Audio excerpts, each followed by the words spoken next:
Hola, nens i nenes, com esteu? Des del Juguem ens sumem a les iniciatives que estan sortint de fer activitats per internet.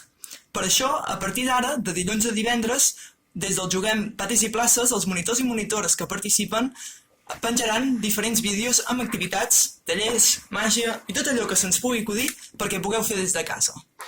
Llavors, abans d'això, us volem fer una sèrie de recomanacions. Unes recomanacions que són molt importants que tingueu en compte. La primera de tot és recordar que no podem sortir de casa. Només poden sortir els adults de la família de casa. I poden sortir per 3 motius diferents. Un és per anar a treballar, el segon és per anar a buscar menjar i el tercer per anar a buscar medicaments, en el cas que fossin necessaris. Però tot i així hem d'evitar sortir al màxim que sigui possible. I només poden sortir d'un en un, aquests adults. Si en algun moment algú de la família tingués el coronavirus, és molt important que seguim molt estrictament tot allò que ens diuen els sanitaris. I a part, hem de mantenir la distància de seguretat. Sé que teniu moltes ganes d'estar amb aquestes persones, però si no ens podrien contagiar també nosaltres. I s'ha de mantenir la distància d'1,5 metres. Una altra cosa molt important és que ens rentem les mans sovint. I ens hem de rentar les mans per totes bandes i durant 20 segons. A part, ja sé que és molt important estar informat i ens hem d'informar. Hi ha diferents canals per fer-ho. Un d'ells és, que aquest és més pels pares, el canal salut.generalitat.cat. Un altre que pot ser molt adequat per vosaltres és l'Infocat, que el fan de dilluns a dijous a les 7:30. Però és molt important que no ens saturem d'informació i estiguem tot el dia mirant-ho. Només mirem-ho uns quants moments del dia.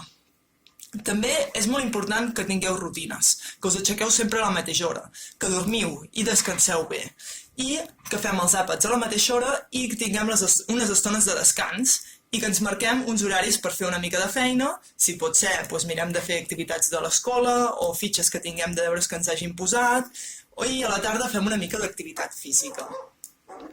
Després, sé que a molts us agrada molt mirar la televisió, que mireu el mòbil, la tablet. Aquestes estones les hem de mirar de reduir, perquè si no ens podem quedar molt enganxats i és dolent per la nostra salut. I, a part, només hem d'estar una estona asseguts. Com a màxim hem de mirar d'estar 2 hores asseguts i la resta del dia hem de mirar d'estar actius. I també hem de menjar de forma molt equilibrada. Com ho podem fer per estar actius? Hi ha diferents maneres de fer-ho. Una d'elles és ajudar els pares i mares adults que tinguem a la casa a fer les tasques de casa. A parar la taula, a desparar la taula, netejar els plats, tot allò que puguem ajudar. Llavors, una altra cosa que podem fer és tots aquells hobbies que teníem ganes de provar, doncs ara, amb el temps que tenim, podem aprofitar per fer-lo. Per llegir, per dibuixar, per provar de fer ioga, per ballar. Mentre estiguem a casa, doncs posem música i podem ballar. I llavors també, molt important, que ja ho he dit, és fer esport. Fer esport cada dia una mica, perquè si no ens pot fer mal a l'esquena. I a part, si mengem i no fem esport, doncs llavors això té unes conseqüències pel nostre cos. També una manera per entretenir-nos és parlar amb els nostres amics i amigues, que això ho podem fer via trucada, videotrucada, o bé, si tenim sort, doncs a través del balcó amb els nostres amics i amigues que puguin estar propers o els amics que puguem fer nous. Però en cap cas podem sortir de casa ni anar a veure els nostres amics. Per això hi ha aquestes eines també. Llavors, a part de fer totes aquestes activitats, també podem fer jocs, tallers que us proposarem. També us diguem que si teniu ganes de vosaltres penjar-ho a les xarxes i ensenyar-nos-ho, estarem molt contents de rebre els vostres vídeos. I el més important de tot que hem de tenir en compte és que hem de mantenir una actitud positiva, perquè això és el més important. Perquè si no estem positius, d'això segur que no ens en podrem sortir.